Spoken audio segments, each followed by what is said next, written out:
Hello, everyone. I can assure you that no pastor has paid me to say this. Many years ago, perhaps more than 15 years ago, was the first time I saw a particular behavior at a funeral.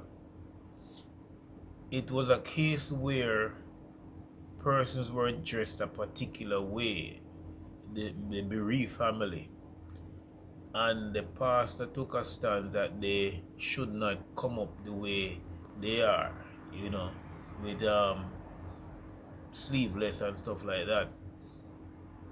Ladies, she thought it was looking appropriate for them to come and stand in front of the pulpit that way, and so she suggested to them to get something from someone and put over themselves, and it caused a stir.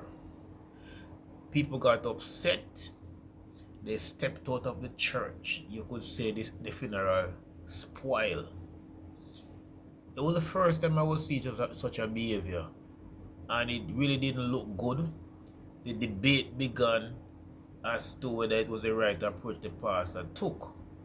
I waiting on it at the time, yes, and I said if it is that it was made known to them by the pastor, and on that day there isn't conformity to what was agreed upon, then she has a right to take that stand. However, if she did not do that, but seek to enforce it on the day of the funeral, then I think she should have allowed it, compromised, so to speak, bearing in mind the occasion, because to deny people the opportunity to pay tribute or to participate in the way they should be participating in the funeral service could be adding grief that would be long remembered. Now, many years have rolled by, and it is still happening in our churches where I don't know if it's because these people are paying for the funeral service to be conducted at the church, because we know it's not a secret that some churches collect for the funeral service to be held there, and one can understand why they would do it. I'm not condemning that.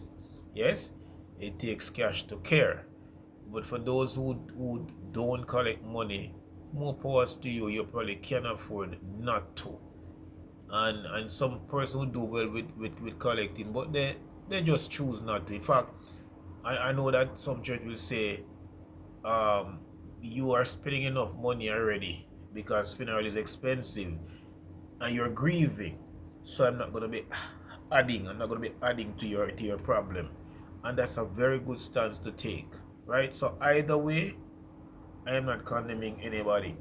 But it seems to me that for the churches who may be collecting to conduct these funeral service, they are the ones who probably will be suffering the most in terms of the behavior which you can't control sometimes, because people will talk about and may even tell John Public how much money them they give you. Here's how I think the problem will has come about, because I've witnessed it. You know, when the person has died, it's not every member of the family is gonna come approach a pastor and say, I would like my relative, the body to be churched here, the funeral service to be held here. It can just be a couple people, you know, those leaders in the family. They come forward, they step forward, and usually it's the one them spending the money step forward to say, Pastor, would like to have it on this day. Is it available for you? And we're thinking about this time and all that. And Pastor would then lay down the rules. Now, it is bad if when the rules are laid down to those two or three who came to talk to the pastor, that they don't go back and convey to the rest of the family. And maybe with their best effort, they can't reach everybody.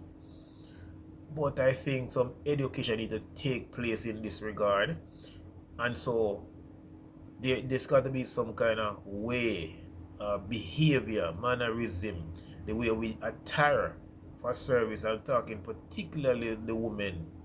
You can't really come stand up in a God's house a particular way. Yes, because you know what's happening? Because funeral has become such a fashion thing. Yes, you can say amen to that. So people are barely wearing clothes. It's like the least amount of clothes you wear to funeral is the more you bling. But understand the atmosphere which you operate. The person who has died, yes, may even be a member of the particular church. You're not going to be representing well when you come that way.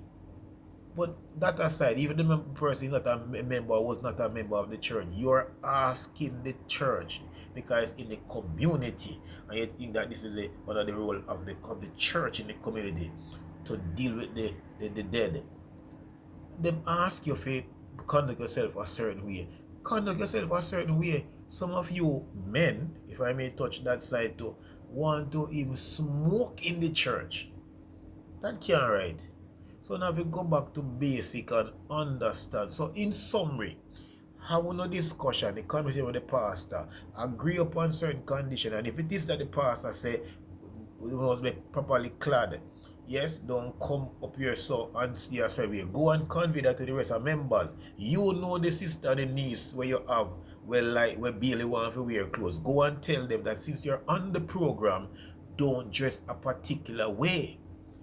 It's simple, you know. We're just asking you, or they just asking you for a few hours to conduct yourself a certain way, to dress a certain way. When you come out of the church, you don't go dress how you want to dress, man. And because a pastor may take a stance now, yes, and become stern and say, look here, I did say this, so we're not going to have it today. You feel that the wickedest pastor that the part hurt. And then and he or she now no feeling. But do you?